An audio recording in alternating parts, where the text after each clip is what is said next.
Akate, he maha ngā momo rautaki hei ata poipoi i te reo Māori. Ka mutu e hara i te motu hake te ako i tētahi reo tuarua ki tēnei whenua. Ki te rakipae whenua o Tāmaki Makaurau, ki te ai e mātou, ētahi kura auraki e whakamahi nei ngā kaupapa reo Māori, tērā i ahu mai i ngā puna o tā wāhi. So shy. Tēnā koutou tamariki mā. Tēnā koe whaeke. E hara ki te me. Ko whaia kiri tēnei e rapirapi waiata tauhau ana ki te nuinga. Te aroha. Engari, mā te aro ki ngā rangi o te waiata, te pūtake e noho nei ki konei. Nai tuku iho. Ki oku whakaaro ko te kaupapa o te reo tuatahi, he whakatūwhere i ngā hiningaro o ngā tamariki me ngā kaiako ki roto i ngā kura ki te ao Māori. Tuia ki runga. Tuia ki runga. Tuia ki raro. Tuia ki raro. Tuia ki waho. Iwa te kaumā whā i rarua pai hinati o ngā tamariki Māori kei ngā kura auraki. Ko whae kiri te kai āwhina i te reo ki te kura o Windy Ridge, i raro i te kaupapa o te reo Hai tuatahi. me huie! He mea aki i a rātou ki te whakahua i ngā ingoa me ngā kupu kia tika. O te rā hei aki i a rātou ki te ako i ngā momo reo o te ao. Languages have been proven to be a really powerful way of developing children's academic ability, and it was an obvious choice for us to choose Māori first, but we are looking at what other languages we might introduce to the school beyond that. Runga, raro. Nō te marama o Haratua noa tēnei kaupapa i whakarewa hia ai. He rua te kaumā toru ngā kura, whitu mano ngā tamariki kua hono atu ki te kaupapa. Waho and Wainganui. It was really around how can we get Māori language, good quality Māori language being taught in our mainstream schools. What happens is that the kai whēnā reo goes into a school and spends 30 minutes in each classroom delivering the same lesson for that week, and of course adjusting the lesson to the age difference. Ahakoa ka hore a Raewyn i te matatau ki te reo, i tū tōna ringa hei kai taunaki i te reo ki ngā kura auraki.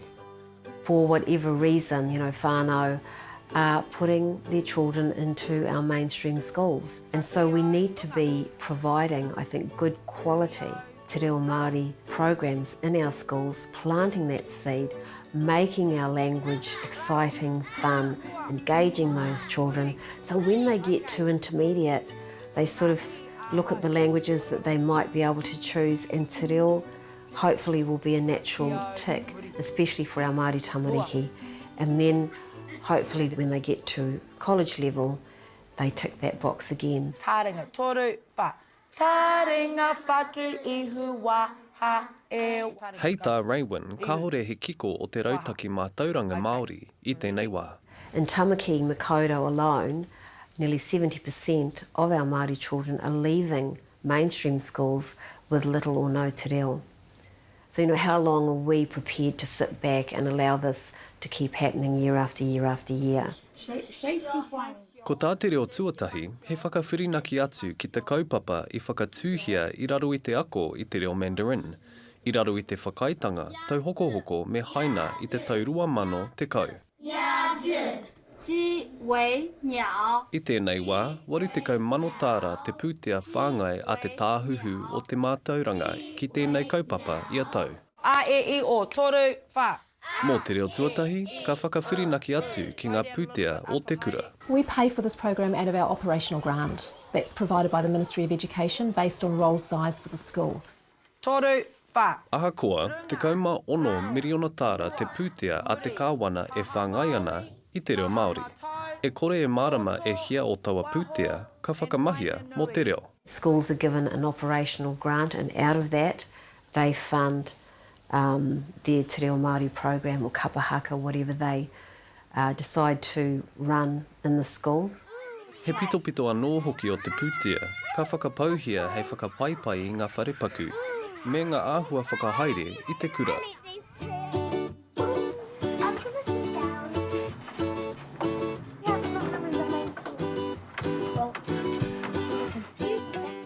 Ko maunga poka tū toku Maunga, ko Tūpoi tuku iwi, ko Maui tuku ingoa.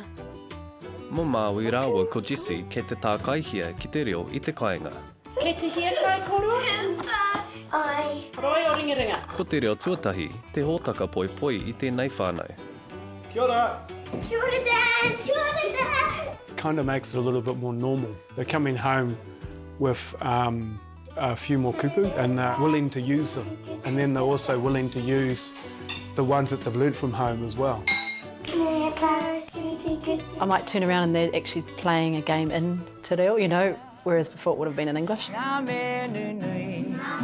I nā kua horapa te rere o te reo tuatahi, he te kaumārua ngā kura e whakarite ana ki te kawe i tēnei kaupapa a te rātau. If we can get this program to work here on the North Shore of Auckland, we can get it to work anywhere in New Zealand.